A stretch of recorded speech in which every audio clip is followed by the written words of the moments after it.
Армысыздар канал тыңдармандары, каналға қош келдіңіздер. Бүгін сіздермен жаңа әңгіме есеп дәптеріндегі есеп. Зағила түс қайта жалғыз қызының жыртылған етігін жаматпақ боп етікші күркесіне келген. Жапар жалғыз екен. Түстіктен ерте келген сыңайы бар. Бет аузы сіңкі жігіттің онсыз да қысық көздері жұмылып, құдық түбінен көрінген судай жылтырайды. Сақал мұртын қыруға да уақыты болмағаны ма, түктер тікірейіп домбыққан жүзіне қадау-қадау болып өскен сексеуілдің шырпысындай андағай. Қайырлы күн келіншек, деді ол етіктен басын көтермеген күйі сәлемдесіп. Әлдекімнің етігінің қоншына қолын тығып жіберіп, біздің сумаңдатып әлек. Сәлемет бол кербез жігіт, деді Зағила жігітке жарамсақтанып. Үйтпегенде қайтсын, ертең жалғыз қызы Нұргүл мектепке бару керек. Бүгін сабақтан қалды. Балалардың жәрдем ақысына алып берген шолақ етікті жайрағыр 10 күн киіп шоңқитып тастапты. Ақша деген біріне тартсаң біріне жетпейді. Міне бүгін Зағила тесік қалта. Анау Мәкен деген қатында пәле болды. Қарызды беріп ап, ақшамды қайтар деп жер тепкілеп отырғаны. Осы бір қуарақ дегенді бір бастасан қоя алмайсың тегі. Зағила өзде Құдай алдында күнәһар. Бірақ жазығы қайсы. Биыл міне 30-дың екеуіне шығып отыр. Түр десе түрі бар, Құдайға шүкір. Жар төсек ләззатынан артық бұл дүниеде не бар шіркін. Қалғаны адыра қалсын. Еркектерді айтамын-ау, ынтызарлық пен әуестік пе, әлде көз доймас қомағайлық па, өздерінің сұп-сұлу әйелі бола тұра, жат төсегін аңсап, өле жаздайды. Бұйымтайыңды айта отыр, келіншек деген үннен Зағила селк етті. Басы шың етіп, жан-жағына алақ-жұлақ қараған, өзі де байқамай қалды. Жаныңда жігіт отырғанда, келіншек көрінгенге көз салмас болар. Оның да жөн, сәл шыда. Қазір товар келіп қалар. Түскі тамақтан әдейі ерте келдім. Солай де Жапар. Етікші жұмысын әрі қарай жалғады. Зағила жымың етті. Әлгінде ғана қабырғаға жапсырылған көп суретті жағалай қарап шыққан. Жапар көз астымен бақылап отыр екен. Тағы да аржия күлді. Осы сәтте есіктен еңгезердей боп мұртты еніп келе жатты. Есіктің маңдайшасына басын соғып алды ма, кім білсін, боқтай кірді. Тфу, сволочь, есігі де маған жау. Бейтаныс адам жан-жағына сұқтана қарап алып, ернін бұлтитқан Жапарға дүңк етті. Әй, жапалақ сәлем, деді, қос қолын бүйіріне таянған күйі. Семіріп кеткенсің бетегі, жөндеп сәлем де бермейсің ғой. Жасы 30-дардағы жігіттің өктем сөйлеуі Жапарды дір еткізді. Кешір бауырым, семіруге қол тимей жатыр, деді ол, орнынан апыл-ғұпыл тұрып, қолын бейтанысқа ұсынып. Бейтаныс Жапардың қолын қағып тастап орындыққа отыра кетті. Сен мені танымаған сияқтысың ғой. Неге? Сен тығын емессің бе? Әй, жапалақ, байқап сөйле. Бұл жерде басқа адамдар да отыр. Иә, сен Айдарсың, кешір. Міне енді таныдың. Зағила алғашқыда төбелесіп қалар деп шошып кетті. Жылан көзді, боз мұртты, қоңқақ мұрын, ерінді жігіт құдды құбыжық сияқты екен. Зәрлі жүзінде менсінген пиғылы, қитығып көзі өктем кесек-кесек шығады. Желісінен жаңа жұлған қиярдайсың ғой, деді Айдар. Тағы да жер астынан шыққандай гүр етіп. Бет аузың семіріп кетіпті. Дәл осы жерде қателесесің тығын. Тойст, Айдар. Мына бикеш кім, деді Айдар енді. Зағилаға жымия қарап. Нағыз кадр. Ол менің жекеменшік жеңешем, деді Жапар. Тек тұрмай. Қой, өзі үріп ауызға салғандай әдемі екен. Әбәлем, таңдайын тақылдады ма? Көздің құрт екен, өзі сөйлемейтін келіншек пе? Деді Айдар келіншекке сұқтана қарап. Менің жеңешем сен қызықсын деп әдейі үндемей отыр. Пах, онда қызығып қарай берейік. Дүрденелі жігіт көздерін жылмыңдатып, Зағиланың бас аяғын түгел тінтіп шықты. Ағамыз қызғаншақ емес пе? Осы бір сәтке дейін Зағила үнсіз отырғысын жөн көрген. Әйел затының да кейде осындай бір қылықтары бар ғой. Көздерін бір нүктеге бағыттап қылымси отыра қалған. Шыдамы осы жерге келгенде шарт үзілді. Тергеуші емессіз бе, деді Зағила мырс етіп. Құдай сақтасын, ондай сөзді иттің етінен жек көремін. Сіз менің сұрағыма жауап бермедіңіз. Керек болса сол ағаңыздан сұрап білгеніңіз жөн болар. О несей? Зағила сөзін үзілтіп бітірді. Ағаң ұзақ командировкаға кеткен, Айдар. Қазір жеңгем менің меншігімде. Ашсам алақанымда, жұмсам жұдырығымда, деді. Бұл екі ортада сөзге кіріскен Жапар. Танысайық, менің есімім Айдар. Етегінен күзелген боп-боз жалпақ сақал мұрты көптен қырмағандықтан бурыл екке, желімдей салған жамау сияқты. Шодырайған екі беттің ұшар биігі де ойдым-ойдым қылтанақ түк. тоқпақтай 40 түрлі көгала жазуы бар, қолдың сырты да, саусақтың буыны да сояудай қылшық, ширатып өрсе де болғандай, тек сызат түспеген маңдай ғана, әлденеге лоқсып тұрғандай көз шара сығызарып, боталап кетіпті. Бұл ек ортада Зағила деген үн шығып қалды. Зағила тамаша есім. Жалпы мен аты зыдан басталған келіншектерді жақсы көремін. Құдай сыдан сақтасын. Оныңыз қалай? Ажырасып кеткен сұр жыланның аты Сәлима. Мені соттатқан сол кәпір ғой. Зағила шоршып түсті. Қолын жұлып алғысы кеп тартынып еді, жүндес қол босата қоймады. Жаным жәннатта тұрғандай деді Айдар, өз еурей күліп. Ернінен ет кесіп алатындай екен. Әй Айдар, саған жөн болсын. Есіктен келіп төр менікі деуіңе түсінбедім деді. Шыж-пыж Жапар. Әлгі біздің физик нүкен мұғалім айтушы еді. Оң заряд теріс заряд тартады деп. Онысы несей? Жапар лып етіп есіктен шыға жөнелді. Айдар Зағилаға еміне барып, орындыққа отыра кетті де, қапсыра құшақтап, ерніне жабысты. Ятай, жіберсеңші деген үн шықты. Біреу кеп қалады. Айдар есін жиып алды да орнынан атып тұрды. Айдар, мен үйге барып қуырдақтата берейін. Аш өзекке түсіп кетер. Жапалақ екеуің бір-бірлеп келе жатарсың. Ана қаптаған терезелердің бәрі телевизор. Қызылауыз өсекші қауымының табасына қалармыз деді Зағила, осы сәт бұрқыраған шашын жиып жатып. Айдар орнында қалшиған аң-таң күйі тұрып қалды. Құды жыланғар болған торғай дерсің.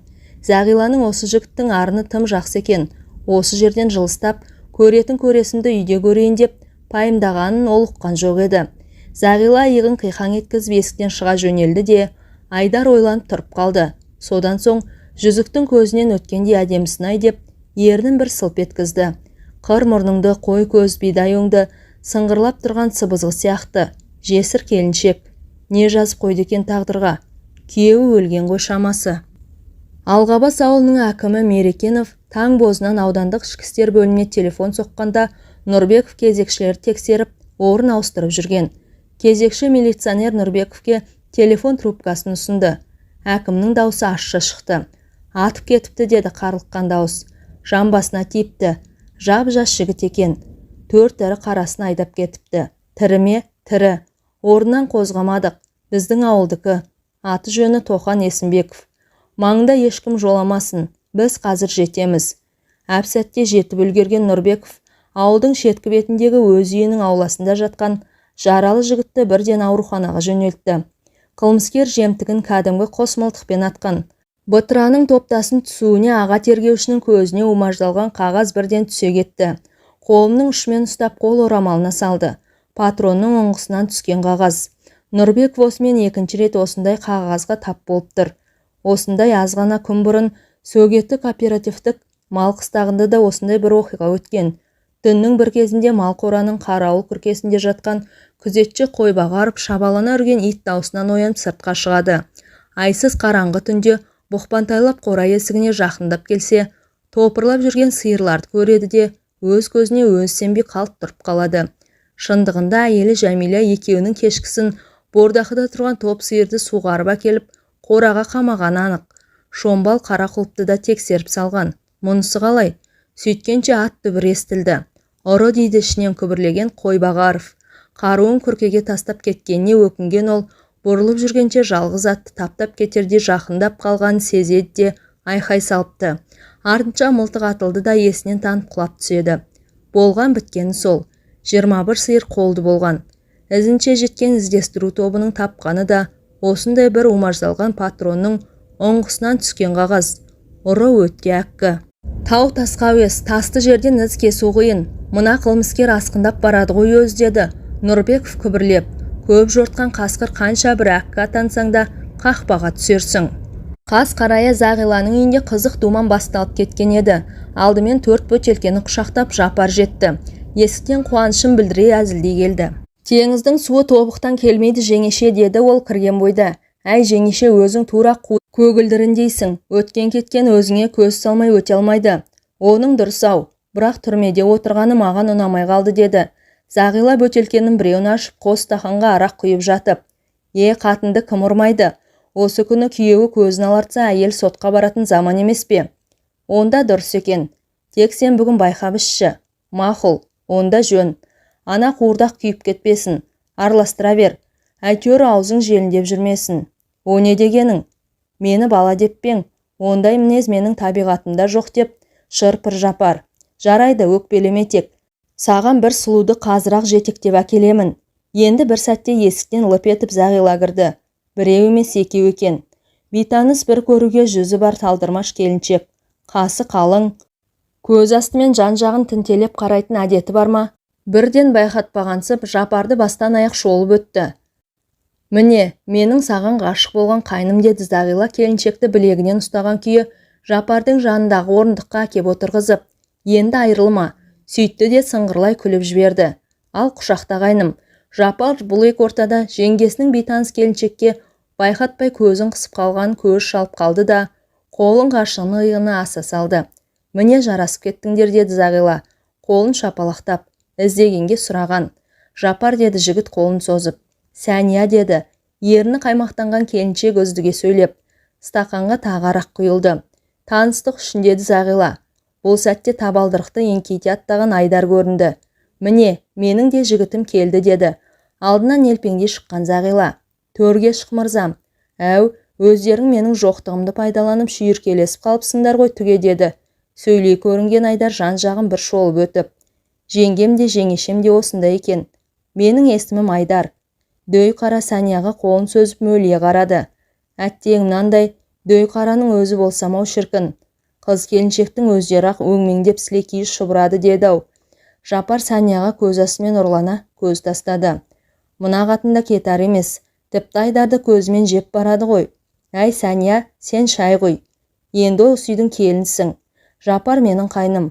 Бұл сөздің төркінінде сенің еншің Жапар Айдарға жақындауға қақың жоқ деген меймеурінді танытқан еді. Жөн білетін жеңеше, деді Айдар. Зағиланың сөзін құптап, аш белінен құшақтай жанына отырғызды. Осы сәт есіктен бұрымына бантик таққан Зағиланың аузынан түсіп қалғандай кішкентай қызы кіріп келді де, қабағын түкситіп босағада тұрып қалды. Жаным-ау, бері кел, мұнысы несі, деді. Зағила Айдардың қолын қызға байқатпай сырып тастай орнынан көтеріліп. Қыз жауабы кесімді шықты. Ішпеймін, деді ол. Қабағының жауар бұлттай түнеруі дастархан басындағы шақырылмаған қонақтарды жақтырмағанын білдіріп тұр. Етігіңді ана ағаң жақсылап тұрып жамап беретін болды күнім, деді Зағила. Мен ол етікті кимеймін. Қыз теріс айналып есікке бұрылды. Әй Нұргүл, сен өзің үлкен адамдардың көзінше қалай сөйлейсің, деп екі оттың ортасында қалған шыж-пыж еткен келіншек. Солай, деді де сөз аяғын күтпеген қыз. Сөйтті де басы өксіп жіберді де сыртқа шығып кетті. Сарт етіп қатты жабылған есіктің даусы отырған қонақтарға айтылған қарғыста естілді. Әкесін мен өлтіргендей, о несей, күннен күнге өршіп салуын мұның. Кетті тағы, ана қақпастың үйіне, қиратып алар мені, деді Зағила, шабаланы дауыстап. Құлағына дейін қызарып, жанары жасқа кептеліп даусы дірілдей шықты. Оперативтік кеңесте тергеу бөлімінің бастығы майор Шокин Нұрбеков бастаған қылмысты іздестіру бөлімінің қызметкерлеріне қатты шүйілді. Оның да жөні бар еді. Шағын ауданда шарқ ұрып ұстатпай қылмыскер жүр. Жасырынбақ ойнап екі күннің бірінде әлдекімді атып тастайды да малын айдап жоқ болады. Бетіне қарап перде жамылған еңгезердей бір пәле. Оқ жараланған 3 бірдей адам аурухана жүзін көріп шықты. Қуанарлығы әзірге көз жұмған ешкім жоқ. Жол бойы тұрған май қызметкерлері де көрмеген. Санитарлық, эпидемиялық орталықтың да сатуға апаратын малға берген анықтама қағаздарды тексерілді. Күдік келтірер дәйек жоқ. Ұзақ жұртқан бөрі қақпанға бір түссе керек еді. Бірақ ұры асса әккі. Қорытынды жасар бір айғақ бар. Ол алғашқы екі адамды атқан жерде патронның оңғысынан қалған умаждалған қағаздар. Жыртылған оқушы дәптерінің беті. Қағазды құрастыра есеп дәптері деген сөз шығады. Бұл кімнің дәптері? Ол жұмбақ, қылмыскер бірақ адам сияқты. 5 мектептің бар оқушысының дәптерін тексеру оңай емес. Мүмкін мұғалімдер оқушы жазуын танитын болар. Енемен құдық қазғандай қыруар жұмыс. Онсыз да қылмыс атаулы толып жатыр. 2 күннің бірі ұрлық, зорлық, қала берді пәтер тонау. Шынында дәптер иесі табылған күнде қылмыскер менмін деп өзі айта қоймас. Енді сен менің құдай қосқан қосағымсың, деді. Ертеңгісін төсекте жатқанда Айдар Зағиланы емірене құшақтап. Мына үйдегі дүниені ары-бері төңкеріп, жақсысын алып жаманы лақтыр. Ақша мен емес, ақшаны мен табамын. Оның жайы келе қояр мекен. Мен есік көрген адаммын, қызым бар деді. Күрсінген Зағила Айдардың білегіне басын сап. Ал мен бір қатынның басына су құйған пендемін. Құдайға тәубе, әйтеуір бала таппады. Заңды құтылдым. Тағдырдың шыбығы тиіп ана жақты көріп қайттым. Асықтай бір ұл туып берсең болды емес пе? Қызық екен. Несі қызық? Қатырып тұрып шілдехана жасаймын. Өткенді ұмытып, келешекті ойлаймыз деді Айдар. Зағила біраз уақыт үнсіз жатты. Ойына күйеуі есіркеп түсті. Қызғаншақ еді байқұс. Далада қой бағып жүрсе де, қазақ үйдің маңынан атты әлдекім өтсе де, малын тастап шауып келетін. Бәрін бүлдірген қу Тұрарбек. Жеңгелеп есін шығарушы еді. Бөлімшенің зоотехнигі. Есіркеп содан күдіктенетін. Ақыры өзінің түбіне арақ жетті. Күйеуінің көзіне шөп салды. Сонау бірде Тұрарбек мұны құшақтап сүйіп, төсекке сүйрей бара жатқанда есіркеп кіріп келді. Тұрарбек амалын тауып атына мініп қашып құтылды. Есіркеп күйеуі мұны бас көзге қарамай тепкілеп сойып салды. Артынша қойын өткізіп, ауылға көшіп келді. Содан соң ішіп кетті ғой байқұс. Ақыры намысқой бишара асылып өлді. Жапар мен Сания таң бозынан жөн тауып кетсе керек. Төсектерде жиналмапты. Түн жарымында Жапардың арақ іздеп қазан ошақ жақта ақтарғансып жүргенін ұйқылы-ояу сезіп жатқан еді. Одан кейін ұйықтап кетіпті. Тұрып шайыңды қайнат қатын деді, еркелеген Айдар. Мына 3000 теңгені керегіңе жарат. Айдар жастықтың астындағы көйлегінің төс қалтасынан алып санап Зағилаға ақша ұсынды. Осы қуарақтың соңы болсын іштегі. Зағила, әй өзің болмай жатып, әмірге көштің ғой. Әлден аузымды байласаң жетісерсің дей жаздап барып, бұл тілін тістеді. Арақ ішпе дегені ғой, мұнысы дұрыс. Ындыңа берік болғай. 4-ші А класының жетекшісі Бижамал Мұқаш қызы кейінгі кезде Нұргүлдің мінезіне, жүріс-тұрысына назар аудара бастаған еді. Әншейінде жарқылдап жүретін шәкірті кейінгі кезде бұйығы тартып сабаққа бірде келіп бірде келмейтінді шығарды. Сабақ үлгерімі де төмендеп кеткен. Нұргүл қоғамдық жұмыстарға белсене қатысып, пәнаралық олимпияларда ауданға көзге түсіп жүрген оқушы еді. Бұл өзгеріс қарт ұстазды ойландырып бір-екі рет сабақтан соң алып қалып жеке сөйлескен. Нұргүл сыр шашпай қойды. Тек әкесінің шешесі Ақлима жейден қыз шешесі Зағиланың тірлігін естігеннен соң барып, жайға қаныға бастады. Әй қарағым-ай, жалғызының көзі кеткен соң бұл қаншық түлеп сала берді ғой. 2 айға жетпей-ақ бай сырағын албасты. Шетіні арақ, топырлатып әлдекімді үйіне қаптатады жатады. Әлдене десең, суырдың айғырындай шақылдайды өкпет. Деді Ақлима же көзіне жас алып. Әй қызым, сен де Нұргүлдің екінші анасысың. Бала өсіріп отырған жансың. Ойлай миым шаршады. Менің не істеуім керек, а? Ақлима апай сұрақты төтесінен қойып, Бижамал Мұқаш қыздың бетіне бажырая қарады. Апатай-ай, келінді осында шақырып алып сөйлесейік. Мүмкін мәмілеге келер деді қарт ұстаз. Қателеспейтін пенде жоқ. Әй баламай, мен білсем ол уланған адам. Әруаққа тіл тигізбейін-ақ дейсің. Марқұм баламның өзінен де бар. Жылтыраған бетіне қарады. Аст үстіне түсіп өліп өшіп араққа үйір жасады. Ақыры өзінің түбіне арақ жетті. Несін жасырайын? Құдай-ай, өзі бір шоңайданды жабысқан айықпайтын дерт екен. Оның үстіне осы жақын арада көжірейген біреуге күйеуге тидім деп жар салып жүрген көрінеді. Онысы кім екен? Кім біліпті? Ол да арақтың арқасы шығар. Үйленсін-ау, басы жас. Жолына қарсы тұрған емеспін. Бірақ жүрегім бір жамандықты сезеді. Есікте милиция формалы жас жігіт кіріп келе жатты. Сәлеметсіз бе апай деп күлімсірей жақындаған Бақыт Нұрбеков. Танымадыңыз ба? Бақытпысың, қалыңыз қалай? Бижамал Мұқаш қызы шәкіртінің маңдайынан сүйіп жанына отырғызды. Адасып жүрсің бе, ойпырмау? Сенің де шашың ақ кірген бе? Ал қартаймай көр. Апая өмір орында тұрмайды ғой, дегенін жасайды, деді Нұрбеков сынып жетекшісіне күлімсірей. 15 жыл өте шығыпты апатай. Шынымен сенер деп уақыт өткеніне байқамағанбыз ғой. Бижамал Мұқаш қызы шәкіртіне мейірлене қарады. Тәртіп сақшысымын дейсің ғой, оның өте дұрыс. Ал бұйымтайын айт. Көзіне қарап, көңіліңдегіні ұққан сияқтымын Бақыт, деді Бижамал Мұқаш қызы шәкіртіне қарап. Дәл таптыңыз апай. Нұрбеков өз қалтасынан уықтап ораған жапырақ қағазды алып шығып, парта үстіне жайып салды. Апай, мына жазу сізге таныс па? Бижамал Мұқаш қызы шошына сөйлеп, Нұргүлдікі ғой мына жазу. Иә, ау, маған соныкі. Бөлекбаеванікі, деді жазуына төніп.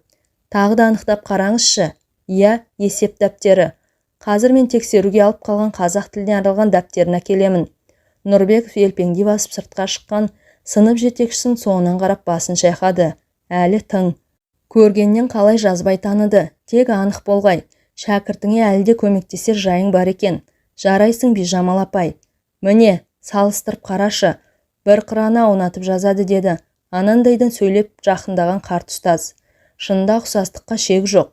Тіпті жіңішке қаламмен жазғаны да келіп тұр. Менің Нұргүлім бірдеңе білдіріп қойған жоқ па? Әзірге бәрі жұмбақ апай. Солай де. Қорықпаңыз, бәрі дұрыс болу керек. Сіз екеуміздің әңгімеміз осы жерден қалсын апай, деді Нұрбеков. Уақытында бар әңгімені айтып беруге уәде етейін. Бижамал Мұқаш қызы басын изеді. Әйтеуір аман жүр, бақыт. Түн қараңғылығы еңселей басып, ауылға төнген шақта Нұрбеков бастаған жедел топ Зағила үйінің маңын торлауға алған еді. Бүгін екінші күн. Мектептен шыққан бойда Нұрбеков ішкі істер бөліміне кеп бар жағдайды баяндаған. Сарапшының дәлелі Бижамал Мұқаш қызының дәйегімен тура шықты. Жазу Нұргүл Бөлекбаеванікі. Ал оның есеп дәптерінің алғашқы бетін қылмыскер қайдан алып жүр? Елдің естуінше күйеуі өлген араққа әуес Зағила Бөлекбаева жүрісті әйел. Әкім тарапынан бірнеше рет ескерту алып, айып төлесе де үйіне кіріп шығып кетуші әлі толастаған жоқ. Кейінгі кезде осы үйде Айдар есімді жігіт жиі қатынап жүр. Бөтен кооперативіне мал бағады. Бұрынғы әйелін ұрып соққан үшін темір тордың арғы жағын көріп келгеніне 6 ай өткен. Ажырасып тынған. Негізгі күдік осы жанға түсіп тұр. Ара күдік белгісіз бір жаққа кетіп қалатын әдеті бар. Ешкім біліп болмайды. Әр қадамы аңдуда. Болғанмен әзіге күдікті еш нәрсе сездірмейді. Жіптің ұшы тарқалар емес. Телефон шыр ете түсті. Тыңдап тұрмын, деді қатқылын қатқан Нұрбеков. Жолдас аға лейтенант, әлгінде ғана бір адам Бөлекбаеваның үйіне бір нән өгішені жетелеп әкелді, деді телефоннан. Еңгезердей біреу. Малтүгіловке ұқсайды. Бақылауды күшейтіңдер, сезіп қалмасын. Біз қазір жетеміз. Ауылдағы жарық ереже бойынша сағат 11-де, енді жарты сағаттан соң жанады. Не істеу керек? Малды кештеу түнде алып келуінің сыры неде? Бұл Айдар Малтүгілов пе? Сан қилы сұрақ шырмаған Нұрбеков үйді айналып белгілі тұсқа жақындап келгенде пілте шамның жарығы сығырайып көрінген. Тым тырыс. Жарықтың жанбағанынан назалы иттердің ауылдың әр тұсын басына көтере үрген естілді. Мен мұндамын, деді сыбырлаған Тайыр. Малды қораға кіргізді. Ата-ана тұста тұр. Тексердік. Мылтық байқалмайды. Болсан қайда, сізге телефонамақ боп, күзетшілер күркесіне кеткен болар. Міне өзі де келді. Жарықтың жанғанын күтеміз, деді сыбырлай сөйлеген Нұрбеков. Алдымен кім екенін білу қажет.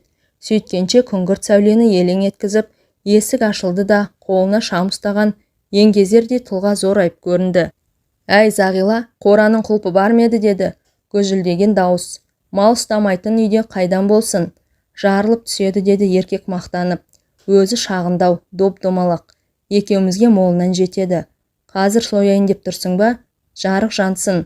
Қора іш таза шығар. Әп-сәтте жәркемдеп салып, тұзда біліп қоямыз. Ертеңгісін мал шетінен көрінуім керек. Екеуі қора ішіне кірді. Сәлден соң шөп етіп сүйіскендеріне дейін естілді. Ойпырмай, жүрегім дүрсілдеп тұрғанын қарашы.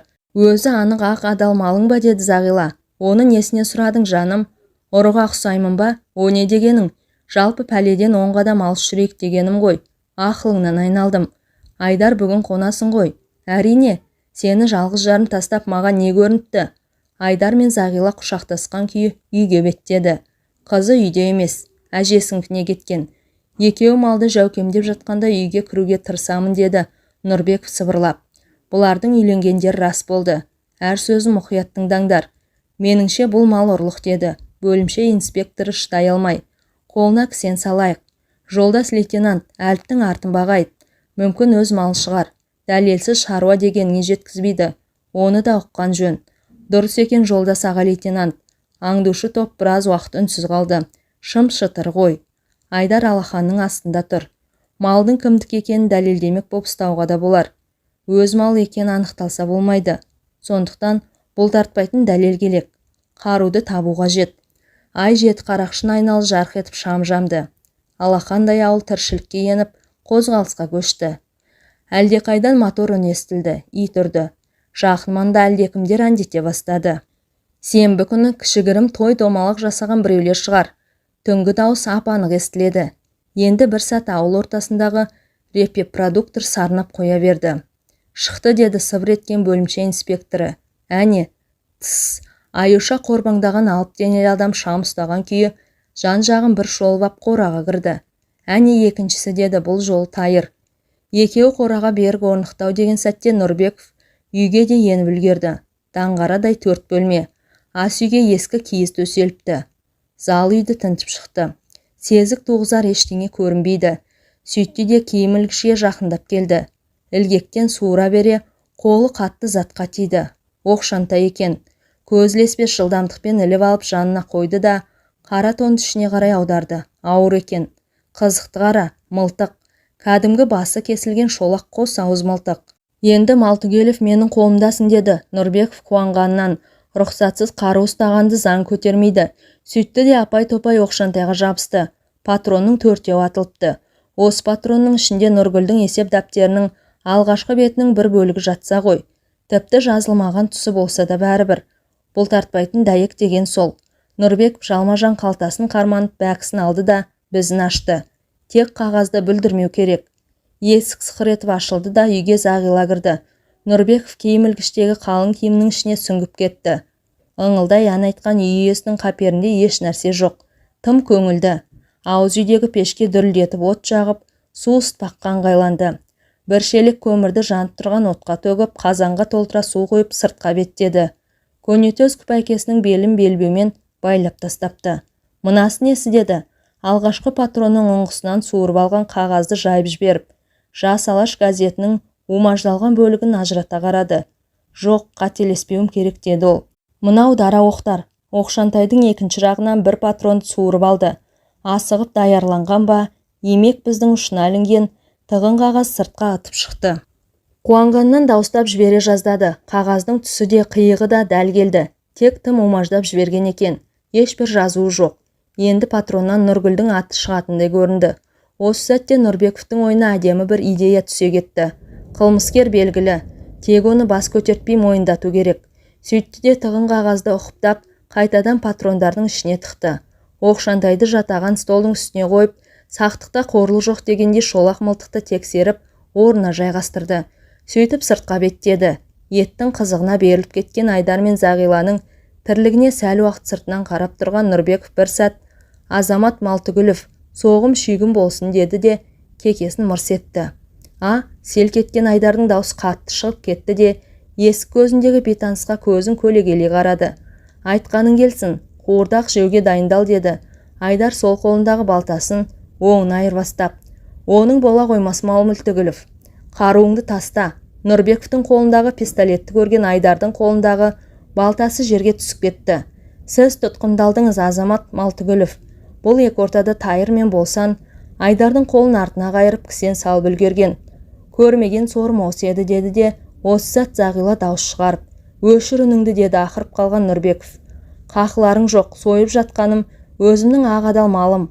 Азамат бастық, деді Малтыгүлов бажылдап. Оны әлі тексереміз. Үйге алып жүріңдер, деді Нұрбеков қатқыл үн қатып. Есіктен еңкейе кірген Малтыгүлов стол үстінде жатқан Оқшантайды көргенде кереуетке сылқ етіп отыра кетті. Артымда ашқан албасты қаншығай. Менің дүниемде нең бар еді, деді Айдар Зағилаға түйіліп. Зағила үндемей бұрышта тұрып қалды. Анау күні ертеңгісін дастархан жасады да, Айдарды шақыру үшін бөлмеге кіріп келіп зәресі ұшып кетті. Болашақ күйеуі оңғысы кесілген шолақ мылтықты жанына қойып, сап-сары жез патрондарды ары-бері қойыстырып Оқшантайға тізіп жатыр екен. Ау, мұның не, деді келіншек, көз тас төбесіне шығып. Бұл ма? Бұл құбыжық, деді ыржия күлген Айдар. Зағилау, жігіттің жеті қаруы бар. Суырылып тұрған ақбозым бар. Бұл бірде, мылтығым міне 2. Іздеп жүрген саған жолықты мүш. Енді бөрге түсер қыран керек. Ақжонтайдың менің бір досымның тазысы күшіктеп жатыр. Жүйрік тазаламын. Мына құбыжықтың басын кесіп тастағаның қалай? Әй жаным-ай, осы күні пагон таққандар құтырған жоқ па? Айтқанымы көнбей тартып алады. Оның үстіне түрмеде отырды деген қара жамауым бар. Жауып тастауы да мүмкін. Солай де. Мен шекара базда бөген кооперативінде мал бағамын. Үйің күйін қайда? Зағила тосын сұрақ қойғанына ұялып қызарып кетті. Үйімде отырған жоқпын ба, деді Айдар Зағилаға күлімсіреп. Дегенмен де, деді Зағила айылын жимай. Әке-шешеме өкпелеп үйден кетіп қалдым. Оның өзі бір хикая. Ана Сәлима қатынды қорғайды түге. Ол мені темір тордың ар жағына шірте жаздады. Енді түсіндің бе? Зағила басын изеген. Тұра әлі. Жалғыз баласы Зағила сұлуды жетектеп алып, барғанда ішкен асын жерге қояр әлі. Зағила жігіттің бір сөзіне сенсе, бір сөзіне сенбейді. Ит құс қаптап кетті түге. Жаңа туған құлындарға өш.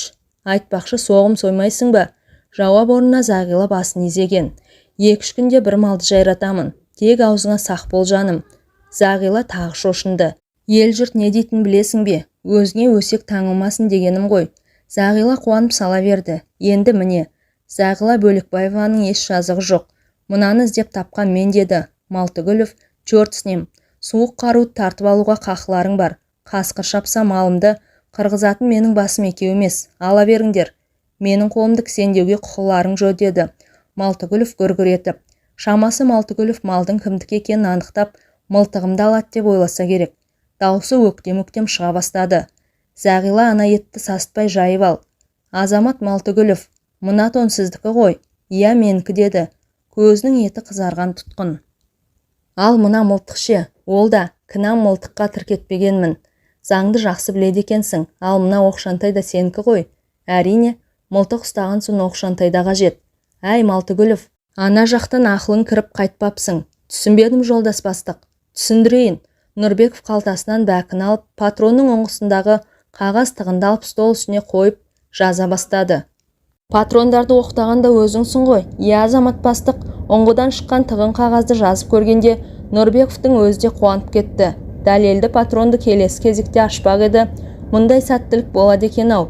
Тығын қағазда Нұргүл Бөлікбаеваның деген жазу тұр еді. Бөлме іші бір сәт тынши қалды. Нұрбеков мына тосын әрекетмен бәрін тіпті милиционерді сиқырлап алғандай еді. Бәріңіз куәсіз ғой. Ал енді мына қағаздарға, мына менің қалтамнан шыққан қағаздарды құрастырып көрейік. Ал хат танысаң. Малтыгүлов дауыстап оқып шықшы. Айдар мүдірген жоқ. Нұргүл Бөлікбаеваның есеп дәптері. Олай болса сіз ұрысыз, қылмыскерсіз. Қалайша? Онда Сүгеті кооперативінің малшысы Қойбағаровты атып 21 сиырды айдап кеткеніңізге, Алғабас ұжым шарындағы Қырбасовты атып 4 сиырын олжалаңызға да түсінбейсіз бе? Түсінбедім, деді Малтыгүл көз жыпылықтап. Мен мал ұрлаған жоқпын. Ятсыз, ұрлықтың түбі қорлық. Малтыгүлов, мына менің қалтамнан шыққан қос тығын қағаз сіз адам атқан жерлерден табылған. Аңқау екенсіз. Ал оқшантайдағы патроннан шыққан тығын қағаз соның жырындысы емес пе? Жаңа өзіңіз сауат түрде оқыдыңыз. Яғни сіз осы үйде тұратын мына адамның қызы Нұргүл Бөлікбаеваның есеп дәптеріндегі алғашқы бетін рұқсатсыз жыртып алып, патрон оқтағансыз. Енді түсініктеме? Малтыгүлов басын төмен сап күрсініп қалды. Есікке сүйеніп тұрған Зағила мырс ете түсті. Бәсе, анау күні қызым жылап жүргенде саған кір жуытпап ем, деді күңк етіп. Соғымың құрсын, бүлінгеннен бүлдіргі алма деген. Азаматша Зағила Бөлікбай қызы. Мұндай боларын ерте ойлану керек еді. Енді ештен кеш жақсы. Алып жүріңдер, деді Нұрбеков Зағилаға мысқылдай қарап. Әңгіменің соңы. Әңгіме авторы Шәкен Күмісбайұлы. Әңгіме ұнаса, лайк басып пікір қалдыра отырыңыздар.